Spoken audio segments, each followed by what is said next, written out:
The Watcher in the Shadows. My partner, Elise, and I have shared 5 years of a steady, predictable life, married for just over a year. We live in a quiet suburb of Willow Creek, Oregon, a place where the biggest drama is usually a neighbor's overgrown lawn. Elise is the kind of person who brings calm to any room, warm, sharp-witted, and grounded. She's a librarian, always buried in books about history or science, never one for silliness or games. In all our time together, I've never seen her act out of character, no strange habits, no hidden quirks. That's why what's been happening lately has shaken me to my core. Elise isn't into anything spooky. She once tried watching Poltergeist with me because I'm a horror buff, but she tapped out 20 minutes in, pale as a sheet. Pranks? Not her style. She'd rather organize her bookshelf than jump out to scare me. There's no history of odd behavior in her family, either. At least, nothing she's ever mentioned. I'd know if something was off, wouldn't I? 5 years is long enough to see the cracks. It started 3 months ago. I was in our kitchen, brewing tea after a long day at the community college where I teach. I'd overslept and missed my usual stop at Brewed Awakening, so I was stuck with instant chamomile. As I stirred the cup, I felt a prickle on my neck, like someone was staring. I glanced toward the dining room and froze. Elise was peeking at me from behind the archway, just her eyes and a wisp of her auburn hair visible. Her gaze was unblinking, intense. I jolted, nearly dropping my mug, and scalded my thumb. Elise, what the heck? I laughed, though my heart was racing. You nearly gave me a heart attack. She vanished behind the wall, quick as a cat. I heard her footsteps patter toward the living room, light and playful. It was so unlike her that I stood there, dumbfounded, tea dripping onto the counter. I called out, "Love you, weirdo," as I grabbed my bag for work, trying to shake it off. From somewhere in the house, I heard her giggle, a sound I hadn't heard in ages. It was odd, sure, but kind of charming in a way. Elise, being playful? Maybe she was finally loosening up. I brushed it off and headed out, forgetting the moment by midday. When I got home, she was her usual self, dinner on the table, asking about my classes. I didn't bring it up, and neither did she. Then, a few nights later, it happened again. I woke up around 3 a.m., throat parched, and shuffled to the kitchen for water. Standing at the sink, glass in hand, I felt that same prickle, like ice boring into me. I don't know why, but I looked down at the floor. There, peeking from behind the counter, was Elise. Her face was tilted up, eyes wide and gleaming in the moonlight, lips curved in a grin that stretched too far. It wasn't a smile, it was something else, something eager. I yelped, water sloshing over my hand.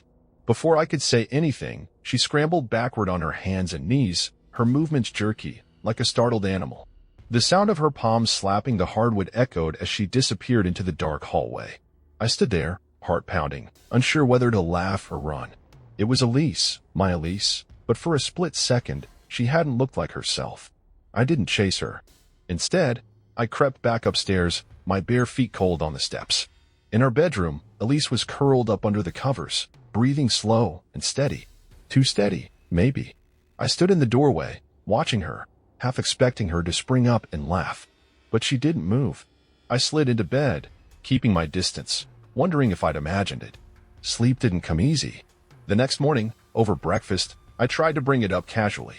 "Hey, what was with you last night? Peeking at me like that?" I handed her a plate of toast, keeping my tone light. She frowned, buttering her bread. "Peeking? What are you talking about, Sam?" "You were behind the counter," I said, pointing toward the kitchen, grinning like you were up to something. She stared at me, then burst out laughing, crumbs flying.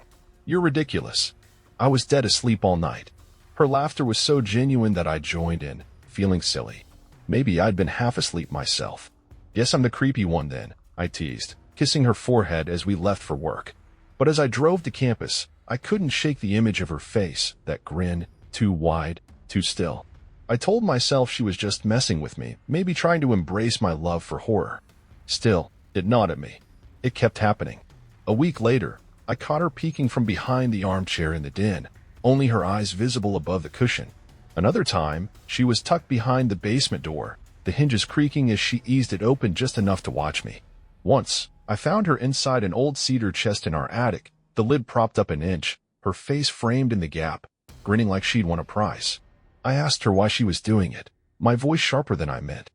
She didn't answer, just lowered the lid slowly, sealing herself inside. I backed away, my skin crawling. I hoped it was a phase, some quirky game she'd tire of. For a couple of weeks, it stopped. I started to relax, thinking she'd moved on. One night, while we were binge-watching a documentary on the couch, I joked, "Haven't seen you spying lately. Lose interest in your secret agent routine." She looked up from her popcorn, her smile small and cryptic. "Maybe I'm just better at hiding now." I laughed it off, but her words stuck with me. Was she still watching when I wasn't looking? The thought made me jumpy. I started checking corners, peering behind doors, expecting to see her eyes glinting in the shadows. I felt foolish, paranoid even, but I couldn't stop. After a month with no incidents, I convinced myself it was over, just a weird blip in our otherwise normal life. Then, last week, it got worse. Elise was out visiting her sister, and I was sprawled on the recliner, playing a mobile game. Around 10 p.m., I decided to shower. As I rinsed shampoo from my hair, that familiar prickle hit me stronger than ever. I cracked my eyes open, heart thudding, and nearly collapsed. Elise was there, her head poking past the shower curtain, inches from me. Her auburn hair was soaked, clinging to her face, and her eyes were bloodshot, unblinking. Her mouth hung open in a manic grin, lipstick smeared across her cheeks like she'd rubbed it on in a hurry. She looked unhinged, gleeful. I screamed, slipping against the tiles. She didn't flinch. Her grin stayed fixed, like she was savoring my fear. We stared at each other, the water pounding my back, until she slowly withdrew, her silhouette gliding backward through the curtain. The bathroom door slammed shut, shaking the walls. I scrambled out, locking the door, my pulse roaring in my ears. I stayed there, dripping and shivering, for nearly 2 hours, replaying her face in my mind. This wasn't a joke anymore. It felt wrong, dangerous. I pressed my ear to the door, listening for her. Nothing at first, then a faint hum, like someone stifling a laugh. Anger surged through me. I was done hiding in my own house. "Elise, this isn't funny," I shouted. "Whatever this is, it stops now." Silence. Then a soft, guttural sound, like a whimper, but twisted. "Elise," I called, my voice cracking. No answer. I waited another hour, too scared to move. Finally, I knelt and peered under the door, expecting her face to appear. The hallway was empty, leading to the staircase. No sign of her. I steeled myself, unlocked the door, and reached for the handle. That's when I heard it, a low, rasping hum, coming from the linen closet across the bathroom. My blood ran cold. I turned, and there she was, peeking through the slats, her eyes wide and glassy, her mouth stretched in that awful grin. Her hands were pressed against her chest, trembling with excitement. The hum grew louder, vibrating in her throat, sending chills down my spine. I didn't think. I yanked the door open and ran, grabbing my phone and keys from the hall table. Her laughter chased me, high and wild, but I didn't look back.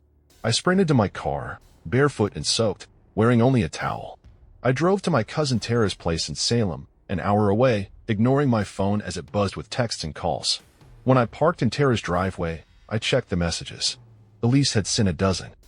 "Where are you, Sam? I'm worried. Please come home. I love you." No mention of the shower, the closet, her behavior. Like it never happened. I hurled my phone onto the passenger seat, furious at her acting so innocent. Tara and her husband, Nate, took me in, no questions asked, though my towel-clad arrival raised some eyebrows. I borrowed Nate's clothes and told them Elise and I had a fight, keeping the details vague. I didn't want them thinking I was overreacting to a prank, even if part of me wondered if I was. Sleep was impossible. Every time I closed my eyes, I saw Elise in that closet, humming, watching. Knowing she'd been there the whole time, slipping into the closet while I cowered, made my stomach churn. She'd slammed the door to trick me, to keep me trapped. I tossed and turned until Nate gave me a melatonin gummy, which helped me drift off into uneasy dreams of her grinning face. I woke at dawn, stiff from Tara's lumpy couch, dreading the day. I knew I had to talk to Elise, but I wasn't going back unless she swore to stop. I missed her, the real her, the one who'd roll her eyes at my horror movies, not this stranger who watched me like a predator. As I stared at Tara's ceiling, that prickle returned, stronger than ever. I didn't want to look, but I couldn't resist. My gaze slid to the window beside the couch. Elise was there, her face pressed against the glass, eyes wide, mouth open in that same deranged grin. A smear of something, lipstick, maybe, trailed down her chin, staining the window. She'd been there a while, watching me sleep. I froze, heart hammering, as she stared, unblinking. Anger overtook fear. I leapt up and banged on the glass. Elise, what's wrong with you? Go home, I yelled. Her grin widened, lips trembling with delight. I heard Tara and Nate stirring upstairs, calling my name. Elise's head twitched toward the sound, and her mouth began to close, her expression shifting to something colder. As Tara's footsteps hit the stairs, I glanced back. When I turned to the window, Elise was gone. The only trace was a smudge on the glass, glistening in the morning light. I tried to explain to Tara and Nate, but they were skeptical. We checked outside, no footprints, just a patch of disturbed gravel. Maybe a raccoon, Nate suggested. They thought I dreamed it, stressed from our fight. I didn't push back. I was too exhausted. I called in sick, turned off my phone, and spent the day wrestling with what to do. Elise wasn't herself.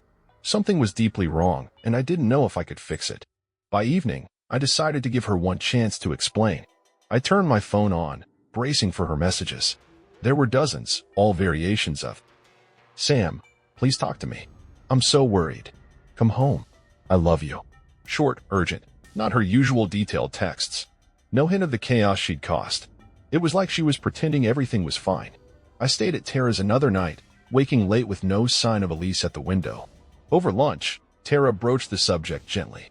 "Is this something you two can work through?" "I don't know," I admitted. "She's not the same. I don't trust her right now." Tara frowned. "Elise adores you. She must be hurting." "She didn't seem hurt when I saw her," I muttered. "Well, she looked rough when she stopped by," Tara said, clearing plates. "I've never seen her so out of it."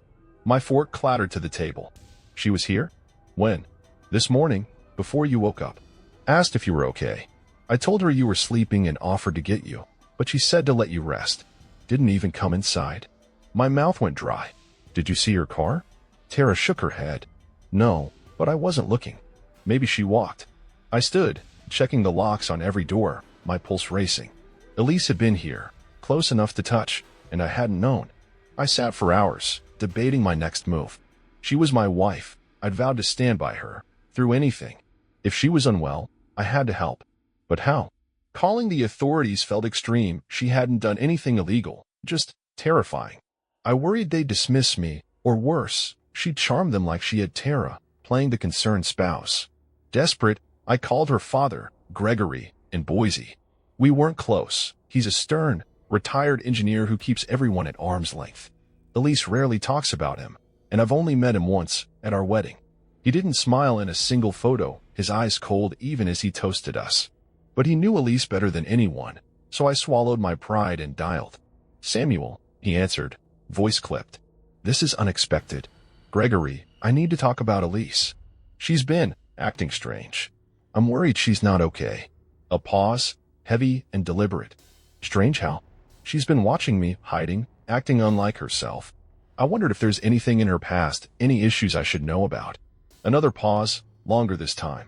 "If you're concerned, seek help. Professionals. I can't assist you. Gregory, please. She's your daughter. I'm trying to help her." His voice cracked, just for a second. "Samuel, get her help. Don't call again." The line went dead. I replayed his words, searching for meaning. Get her help felt urgent, like a warning. Was he hiding something? I couldn't shake the feeling he knew more than he'd said. That night, I told Tara and Nate enough to convince them Elise needed serious support. I didn't share everything, just the shower incident and the closet. They were stunned, but agreed to help. Nate suggested we confront her together, calmly, to urge her to see someone. I wasn't sure it would work, but I couldn't face her alone. We drove to our house this morning, pulling into the driveway at noon. The sun was high, but the house felt wrong, curtains drawn, air heavy. Elise's car was gone, but I stayed on edge. The front door was cracked open, a sliver of darkness beyond. My hand shook as I pushed it wide, half expecting her eyes in the gap. A foul smell hit us, sharp, like spoiled meat. Nate gagged. "What is that?" "Quiet," I hissed, scanning the foyer. The house was silent, shadows pooling in every corner. We checked the den, kitchen, every closet, calling her name softly. Nothing. Upstairs, glass crunched underfoot, shards from a broken frame on the stairwell. It was our engagement photo, Elise's face scratched out, leaving only me smiling. My throat tightened. We cleared the guest room, then the bathroom.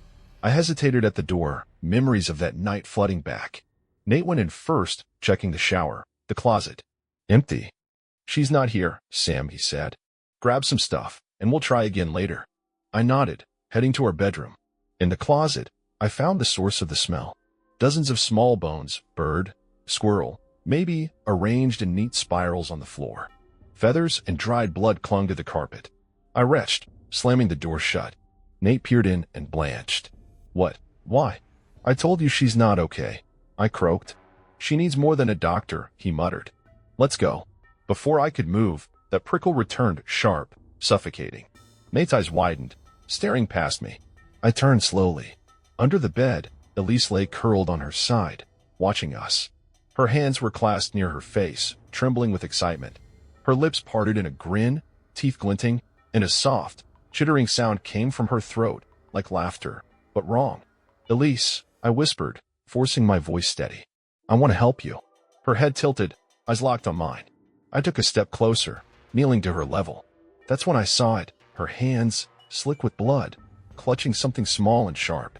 A bone, maybe, whittled to a point.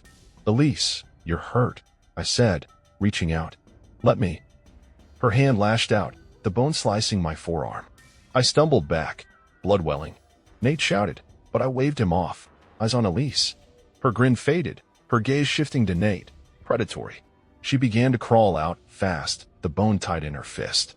Run, I yelled, backing toward the stairs. Nate froze, transfixed, until I shoved him. Elise stood in the doorway, her body rigid, then charged, chittering wildly. I bolted downstairs, her footsteps pounding behind me. At the door, she leapt, clinging to my shoulders, her breath hot against my ear. I shook her off, pain flaring in my back, and ran to the car. Nate was already there, phone in hand, calling for help. We sped away, my eyes glued to the mirrors, but she didn't follow. At the hospital, I got stitches, 9 in my arm, 2 in my back. The police searched the house, found the bones, but no Elise. They told me to stay elsewhere, to protect myself legally. I checked into a motel in Corvallis, 2 hours away, needing space to think. An hour ago, my phone pinged. A text from an unknown number. I see you. Attached was a photo, blurry, dark, but unmistakable. An eye, wide and unblinking, staring through a crack in a door. Elise's eye. I'm typing this now, alone in this dim room, the curtains drawn tight. The air feels heavy, like someone's here, just out of sight. I don't know what she wants, but I know she's watching, and I don't think she'll stop.